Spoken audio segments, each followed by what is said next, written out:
بسم الله الرحمن الرحيم. كتاب أنزلناه إليك مبارك ليدبروا آياته وليتذكر أولو الألباب. صدق الله العظيم.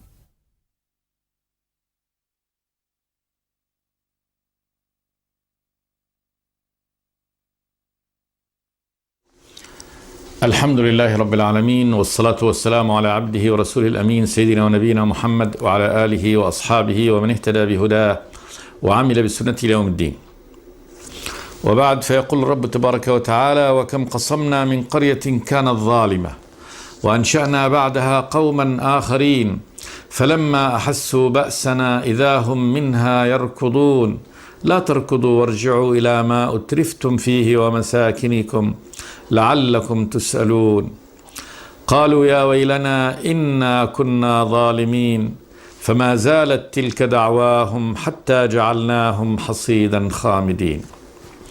وما خلقنا السماء والأرض وما بينهما لاعبين لو أردنا أن نتخذ لهوا لاتخذناه من لدنا إن كنا فاعلين بل نقذف بالحق على الباطل فيدمغه فإذا هو زاهق ولكم الويل مما تصفون.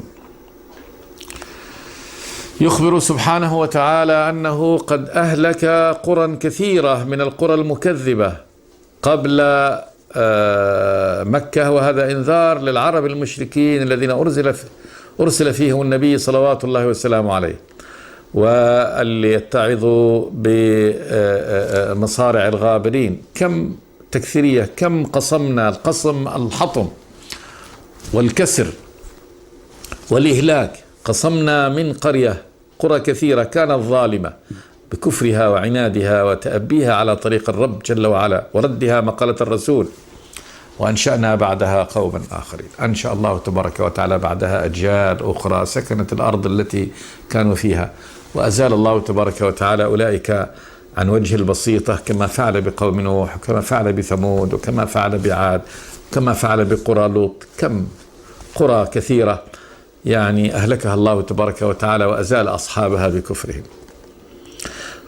يصور الله تبارك وتعالى حال هؤلاء المكذبين عندما جاءهم العذاب. قال: فلما أحسوا بأسنا إذا هم منها يركضون. لما أحسوا، الحس اللي هو يعني ناسوا هذا الأمر، وبدأ العذاب في أوله يأتيهم إذا هم منها يركضون. إذا هم منها، من قراهم هذه التي تمكنوا فيها وعاشوا فيها واستقروا فيها، بيوتهم المزخرفة ومزارعهم وبساتينهم، إذا هم منها يركضون، يعني خارجين فارين من العذاب.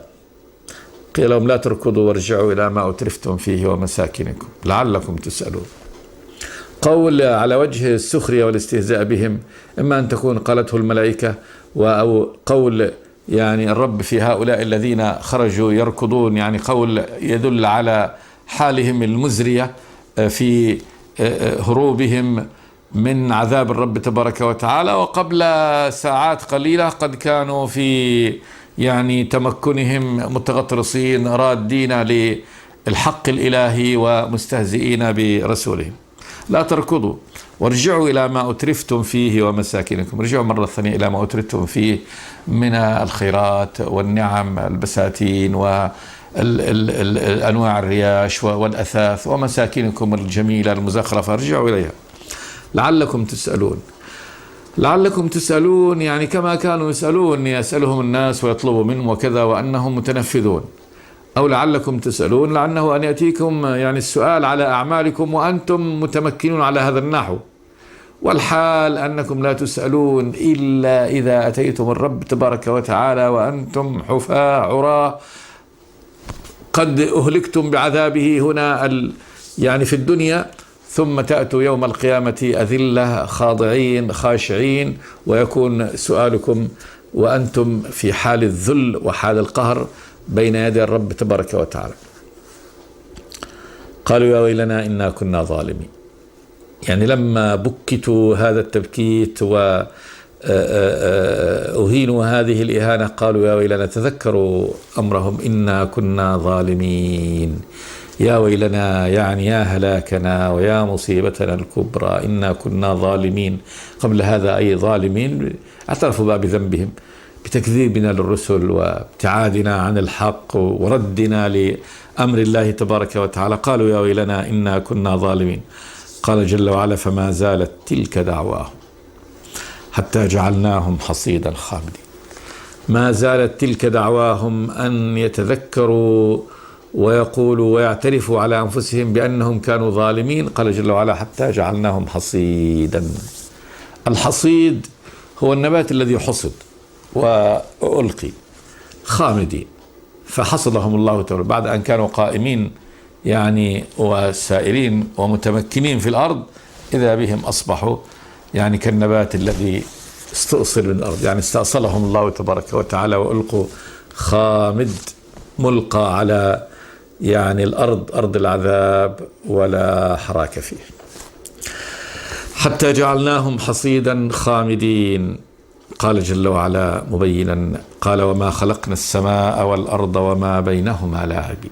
هذا الخلق لا يمكن يكون الله تبارك وتعالى قد خلق هذا الخلق دون هدف ودون غاية، أن يترك البشر يلعبون ويلهون ويأكلون ويشربون، لا هم لهم إلا هذا، ويفعلون ما شاءوا، لا يكون لله تبارك وتعالى فيهم أمر ولا نهي ولا صراط مستقيم ولا هداية، ويتركهم هكذا هملا ومضيعين تعالى الله عن ذلك علوا كبيرا. قال جل وعلا وما خلقنا السماء والأرض وما بينهما لاعبين. هذا الخلق العظيم، السماء والأرض يخلقه الله تبارك وتعالى لاعبين، يعني فقط لمجرد اللهو واللعب. ثم قال جل وعلا لو أردنا أن نتخذ لهوا لاتخذناه من لدنا إن كنا فاعلين. وهذا يعني تنزل في الخطاب مع هؤلاء الكفار، ويبين لهم أنه يعني لا يليق بالرب سبحانه وتعالى أن يتخذ له.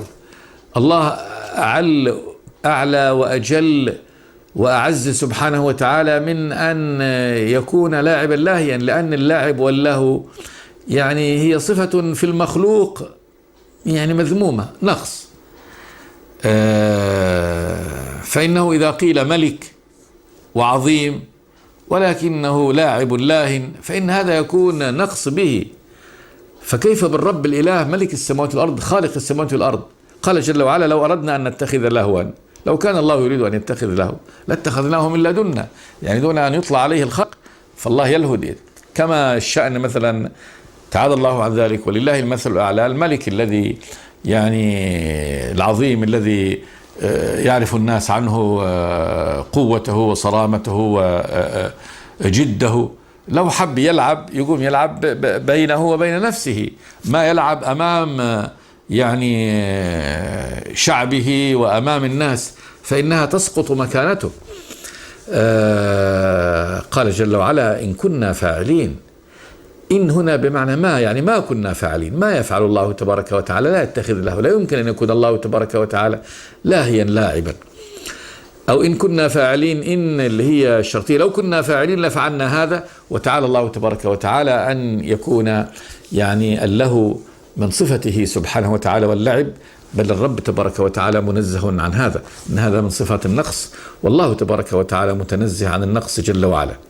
وهنا الله تبارك وتعالى هنا يبين بهذا الخطاب ليقول لهؤلاء المجرمين العتاة الكفار إن الذين اتهموه بأنه خلق خلقه لا لهدف ولا لغاية، فخلق هذه السماوات العظيمة وهذه الأرض خلقها، وخلق هذا البشر وخلق هذا الخلق المحكم دون أن يكون هناك هدف من هذا إلا أن يعيش الناس في هذا ويلهوا ويلعبوا ويفعلوا ما يشاءوا وينتهي الأمر. لعب هذا، يصبح هذا اتهام لله تبارك وتعالى بأنه يلهو ويلعب، تعالى الله عن ذلك. بل الله تبارك وتعالى ما خلق السماوات والأرض إلا بالحق، وأن هذا بنظام صارم، فإما يأتينكم مني هدى فمن اتبع هداي فلا يضل ولا يشقى ومن أعرض عن ذكري فإن له معيشة ضنكا ونحشره يوم القيامة أعمى قال رب لما حشرتني أعمى وقد كنت بصيرا قال كذلك أتتك آياتنا فنسيتها وكذلك اليوم تنسى فحسبتم أنما خلقناكم عبثا وأنكم إلينا لا ترجعون فتعالى الله الملك الحق. لا بد أن يكون لله تبارك وتعالى شرعة ونظام وقانون، وأن من اتبع هذه الشرعة جازاه، وأن من تنكب هذه الشرعة عاقبه. فنجعل المسلمين كالمجرمين؟ ما لكم كيف تحكمون؟ لا يمكن أن يسوي الله تبارك وتعالى بين المجرم وبين المؤمن. لا بد أن يكون هناك حكم وكل يأخذ جزاءه. تعالى الله تبارك وتعالى أن يكون قد خلق خلقه عبثا ولعبا. وما خلقنا السماء والأرض وما بينهما لاعبين لو أردنا أن نتخذ لهوا لاتخذناه من لدنا إن كنا فاعلين. ما كنا فاعلين، لا يفعل الله تبارك وتعالى هذا. بل نقذف بالحق على الباطل فيدمغه فإذا هو زاهق ولكم الويل مما تصفون. بل يعني شأن الرب تبارك وتعالى أنه يقذف بالحق على الباطل فيدمغه. الباطل الذي يقوله هؤلاء المجرمون الكفار من أن الله تبارك وتعالى خلق خلقه سدى وعبثا، أو أن له ولد، أو أن له زوجة، أو أن هناك إله معه، من كل هذه الأقوال الباطلة الكاذبة كيف يتركها الله عز وجل؟ قال بل نقذف بالحق الذي يرسل على ألسنة الرسل على الباطل فيدمغه. يدمغه، الدمغ هو الضرب في الدماغ، الضربة التي تأتي إذا كانت في الدماغ وتكسر العظم رأس وتصل إلى الدماغ، هذه تقتل الإنسان. فيدمغه يعني فيضربه ضربة تقتله، وهي الحجة القاهرة القوية التي تأتي إلى الباطل فتزيل هذا الباطل وتجعلها كأنها يعني تميتها. بل نقذف بالحق على الباطل. قذف الله تبارك وتعالى بالحق هو إنزاله آياته سبحانه وتعالى التي تكشف هذا الباطل وتبين هذا الزور فيدمغه فإذا هو زاهق، فإذا هو هذا الباطل زاهق. وكل ما افتراه الكفار من شبه على شركهم وعلى كفرهم وعلى عنادهم وعلى إنكارهم للبعث وإنكارهم يعني حكمة الرب تبارك وتعالى كلها نزلت القرآن والآيات بما يدمغ ذلك ويزيله. فإذا هو زاهق ميت هالك ولكم الويل مما تصفون. تهديد وعيد من الله تبارك وتعالى لهؤلاء المفترين كالعرب الذين افتروا دينهم على الخرافة والظنون الكاذبة أن الله تزوج بالجن ورد له الملائكة، وأن الملائكة إناث، وأنهم إذا تقربوا إليهم رفعوا يعني مقالتهم للرب، وأنه لا حياة بعد هذه الحياة، وأن الرب يكرمهم ويعطيهم لأنهم يستحقون هذه الكرامة.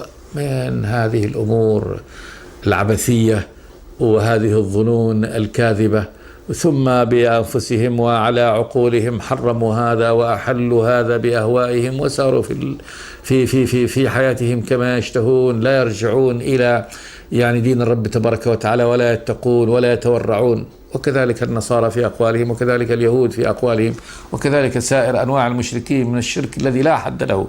ملايين الملايين من الآلهة عبدت من دون الله تبارك وتعالى بالباطل. كل هذا حديث. فكيف يخلي الله تبارك وتعالى يعني أهل الباطل على هذا النحو؟ بل نقذف بالحق على الباطل فيدمغه فإذا هو زاهق ولكم الويل مما تصفون. لكم الويل، تهديد، العذاب المهلك، الوادي اللي في جهنم الذي ينتظر هؤلاء مما تصفون، من وصفكم هذا الباطل لما يفترونه من الشرك والكفر ووصفهم الرب بغير صفته سبحانه وتعالى. مما تصفون يعني مما تقولون من هذه الأوصاف الكاذبة في شرككم وكفركم. ثم قال جل وعلا وله من في السماوات والأرض ومن عنده لا يستكبرون عن عبادته ولا يستحسرون. هذا شأن الرب سبحانه وتعالى، الإله الذي لا إله إلا هو ملك السماوات والأرض. له من في السماوات والأرض، كل من في السماوات والأرض له، وذلك أنهم خلقه، وأنهم تحت قهره وأمره سبحانه وتعالى، مشيئته نافذة فيهم وأمره الكون القدري في كل خلقه نافذ. وله من في السماوات والأرض، ملك له، ومن عنده لا يستكبرون عن عبادته ولا يستحسرون. ومن عنده من الملائكة، ملائكة الرب تبارك وتعالى الذين هم عند الله تبارك وتعالى في السماء، لا يستكبرون عن عبادته وإنما هم مطيعون خاضعون. ما في واحد منهم يستكبر، يعني يستنكف ويتعالى عن عبادة الرب تبارك وتعالى. ولا يستحسرون، يستحسرون يعني الانحسار، انحسار الشيء هو يعني تقلصه ونهايته. فاسترسالهم في العبادة استرسال دائم، ولا يأتي وقت يقفون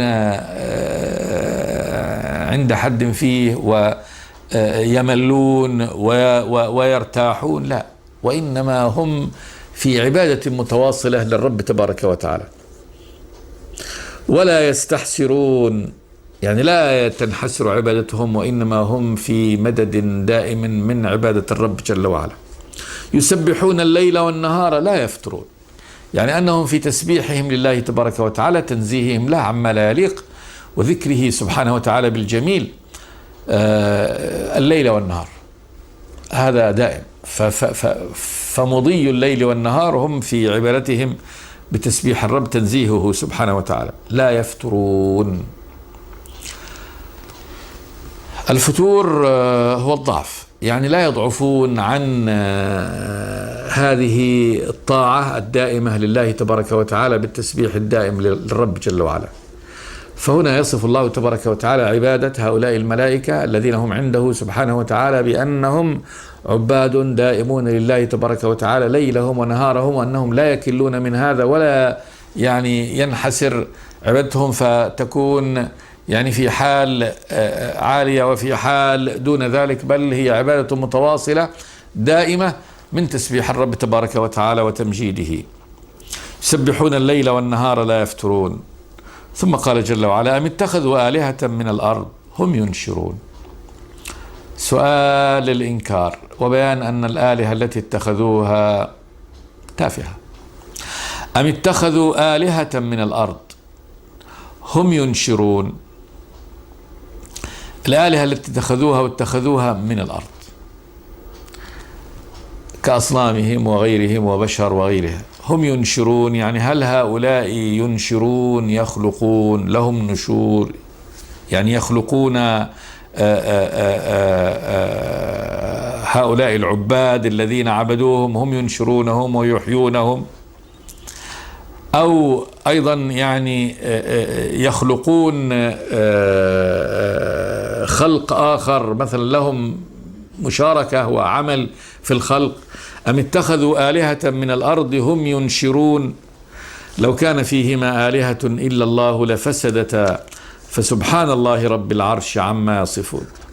قال جل وعلا: لو كان فيهما آلهة، على الحقيقة فيهما في السماوات والأرض آلهة على الحقيقة، يعني إله لا صدق، يعني صدق يستحق أن يسمى إله، والإله لا يكون إلها اللي هو المعبود صدق إلا إذا كان خالقا رازقا يحيي يميت يملك، يعني عابده يملك له النفع ويملك له الضر، والحال أنه لا يوجد يعني إله على هذا النحو إلا الله رب العالمين سبحانه وتعالى، فهو الذي يملك نفع عباده يملك ضرهم، هو خالقهم، هو المتصرف فيهم وحده سبحانه وتعالى.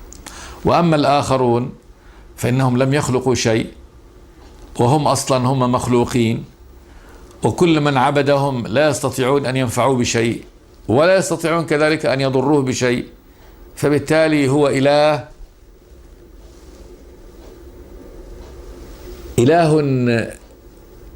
باطل، ليس إلها على الحقيقة، سمي إله ولكنه ليس بإله. كيف يكون هذا إلها؟ يعني كيف يعبد من لا يطعم ولا يسقي ولا يرزق ولا يخلق ولا يحيي ولا يميت، وليس بيده من الأمر شيء، ولا يملك لمن يعبده نفعا ولا ضرا؟ كيف يكون هذا إله؟ فالله يقول لو كان فيهما في السماوات والأرض إله على الحقيقة كالله، يعني يخلق ويرزق ويحيي ويميت، لفسدت، تفسد السماوات والأرض. لأن لو كان إله حقيقي مع الله سبحانه وتعالى، إذن لابد أن تتعارض الإرادتان، إرادة الرب الإله سبحانه وتعالى ملك السماوات والأرض، وإرادة هذا الإله الخالق الرازق المحيي المميت. فهذا يخلق وهذا يخلق وهذا يرزق وهذا يرزق وهذا يحيي وهذا يحيي وهذا يخلق خلق وهذا يخلق خلق، لا يمكن أن تتوافق إرادتهم. وإذا تعارضت الإرادات فسدت، كل يأخذ خلقه، وقد يحصل بينهم من يعني التدافع والتمانع، ويضرب هذا ويفسد هذا الكون. كما قال جل وعلا: بل أتيناهم بالحق وإنهم لكاذبون ما اتخذ الله من ولد وما كان معه من إله. إذن يعني لو كان لذهب كل إله بما خلق ولعلى بعضهم على بعض، سبحان الله عما يصفون. إذن لو كان معه من إله لذهب كل إله بما خلق. كل إله بيخلق ويرزق سينتحي ناحية بالخلق الذي خلقه، ولعلى بعضهم على بعض. كان كل إله حقيقي يضارب الآخر. قال جل وعلا: سبحان الله عما يصفون، تنزيها لله تبارك وتعالى الذي ليس له نظير وليس معه إله غيره وليس له شبيه وليس له. فحتى لو كان له ولد، إذن هذا الولد سيكون إله يخلق ويرزق ويحيي ويميت، فيكون على غير يعني إرادة كذلك يعني أبيه، وبالتالي يكون هناك آلهة متعددة. بل أتيناهم بالحق وإنهم لكاذبون ما اتخذ الله من ولد وما كان معه من إله إذا لذهب كل إله بما خلق ولعلى بعضهم على بعض، سبحان الله عما يصفون. لو كان فيهما آلهة إلا الله، يعني آلهة على الحقيقة، لفسدتا. إذن هذه الآلهة التي اتخذوها موجودة، لكنها مو إله على الحقيقة. إله لا ينفع ولا يضر ولا يخلق ولا يرزق ولا يحيي ويميت. ولذلك هذه الآلهة كلها يجمعها الله تبارك وتعالى مع عبادها ويلقيها في النار. إنكم وما تعبدون من دون الله حصب جهنم أنتم لها واردون. لو كان هؤلاء آلهة ما وردوها. لو كان هؤلاء آلهة على الحقيقة، هذه التي عبدتموها، ما وردوها، ما ورد النار. لأن الإله ممتنع قوي، هذا خالق رازق له قوة. أما إنه يؤخذ ويلقى في النار هو واللي عبد ومن عبده كذلك، فإذا تسميته بإله كانت باطلة. إنكم وما تعبدون من دون الله حصب جهنم أنتم لها واردون. لو كان هؤلاء آلهة ما وردوها وكل فيها خالدون. وأما الذين عبدوا وسموا بآلهة ولم يرضوا على أنفسهم بهذه العبادة ولا رضيوها من عبادهم، فإن الله تبارك وتعالى يعني يبعدهم عن هؤلاء الذين عبدوه. كالملائكة عبدوا بغير إرادة منهم، ولذلك يسألهم الله تبارك وتعالى: ويوم نحشرهم جميعا ثم نقول للملائكة أهؤلاء إياكم كانوا يعبدون؟ هؤلاء المشركون الذين عبدوكم إياكم كانوا يعبدون؟ قالوا: سبحانك أنت ولينا من دونهم، نحن كنا نواليك من دون هؤلاء، ما ولنا ولاية ومحبة مع هؤلاء، بل كانوا يعبدون الجن أكثرهم بهم مؤمنون. بل كان هؤلاء المشركون لا يعبدوننا وإنما يعبدون الجن، لأنهم الأصنام يذهبون إلى الأصنام والجن تخاطبهم من هذه الأصنام، فهم يعبدون الجن والشياطين وكانوا مؤمنين بهم. أما نحن فنحن نبرأ إليك، نحن نواليك، وليس بيننا وبين هؤلاء الذين يعني عبدونا من عند أنفسهم، هم اقترحوا هذا وعبدونا من عند أنفسهم ولا شأن لنا بهم. فهذا الملائكة. كذلك عيسى بن مريم عليه السلام الذي عبد من دون الله وانتحل له يعني الذين عبدوا كل صفات الربوبية والألوهية، قالوا إله من إله يخلق يرزق يحيي ويميت كما الرب تبارك وتعالى، وقالوا ذاته ذات الرب جل وعلا. الله تبارك وتعالى يأتي به يوم القيامة ويقول له أنت، وإذ قال الله يا عيسى ابن مريم أنت قلت للناس اتخذوني وأمي إلهين من دون الله، قال سبحانك ما يكون لي أن أقول ما ليس لي بحق، إن كنت قلته فقد علمته، تعلم ما في نفسي ولا أعلم ما في نفسي، إنك أنت علام الغيوب، ما قلت لهم إلا ما أمرتني به أن يعبدوا الله ربي وربكم، وكنت عليهم شهيدا ما دمت فيهم، فلما توفيتني كنت أنت الرقيب عليهم، وأنت على كل شيء شهيد، إن تعذبهم فإنهم عباد، وإن تغفر لهم فإنك أنت العزيز الحكيم. قال الله هذا يوم ينفع الصادقين صدقهم، فيتبرأ منهم. فهؤلاء كل من عبد من دون الله تبارك وتعالى ونسبت له الألوهية وهو من عباد الله الصالحين، هذا يتبرأ ممن عبده ويفصل بينه، فهؤلاء يذهبون إلى جهنم، وهؤلاء الذين سبقت لله تبارك وتعالى منهم الحسنى يدخلون الجنة. إن الذين سبقت لهم من الحسنى أولئك عنها مبعدون لا يسمعون حسيسها وهم فيما اشتهت أنفسهم خالدون. فالله يبكت هؤلاء ويقول لهم لو كان فيهما آلهة إلا الله، لو كان في السماوات والأرض إله على الحقيقة إلا الله أو آلهة متعددة إله أو أكثر لفسدتا، تفسد سبب، لأن لابد أن يصطرع هؤلاء، لابد أن تصطرع هذه الآلهة وأن يصارع بعضها بعض، وبالتالي هذا يضرب شمس هذا وهذا يضرب قمر هذا وهذا يفعل هذا، فتنتهي الأرض. كما قال جل وعلا إذا لابتغوا إلى ذي العرش سبيلا، فكانوا يبتغوا هؤلاء الآلهة إلى ذي العرش سبيلا أي لمغالبته، وتعالى الله عن ذلك. قال فسبحان الله رب العرش عما يصفون، سبحان الله تنزيها له سبحانه وتعالى، ووصف الله نفسه هنا بأنه رب العرش، والعرش سقف هذه المخلوقات كلها الذي يغطي كل هذه المخلوقات، فكل المخلوقات من السفل إلى العلو، هذه الأرض والسماوات أولى وثانية وثالثة طباق، 7 سماوات طباق، وفوقها كرسي الرب تبارك وتعالى، وفوقها العرش، والله تبارك وتعالى هو صاحب العرش، والعرش لأنه سقف المخلوقات، إذن كل هذه المخلوقات تحت يعني قهر الله تبارك وتعالى وتحت أمره، فسبحان الله رب العرش عما يصفون. قل لو كان معه آلهة كما يقولون إذا لابتغوا إلى ذي العرش سبيلا، لو كان هناك آلهة كما يقولون حقيقيين إذا لابتغوا إلى ذي العرش سبيلا أي ليغالبوه، تعالى الله تبارك وتعالى عن ذلك علوا كبيرا. لو كان فيهما آلهة إلا الله لفسدتا، فسبحان الله رب العرش عما يصفون، لا يسأل عما يفعل وهم يسألون. فهو يخلق ويفعل ما يشاء سبحانه وتعالى من خلق ومن تدبير، وكذلك من تدمير، يدمر ما دمر من يعني قرى الكفر، ولا يسأله أحد سبحانه وتعالى. لا، ليس هناك يعني من هو مثل الله تبارك وتعالى أن يسأله لما فعلت هذا ولما خلقت هذا ولما لم تخلق هذا، بل كل مخلوقاته يسألون وهو لا يسأل أحد، لا يستطيع أحد أن يسائله سبحانه وتعالى، لأنه الرب الإله الذي له القول وحده وله الإرادة وحده وله التنفيذ وحده سبحانه وتعالى، فلا أحد لا معارض للرب تبارك وتعالى، لا يسأل عما يفعل وهم يسألون، هم كله، الملائكة تسأل، عيسى يسأل، الرسل يسألون، البشر يسألون، كل إنسان يسأل عن فعله.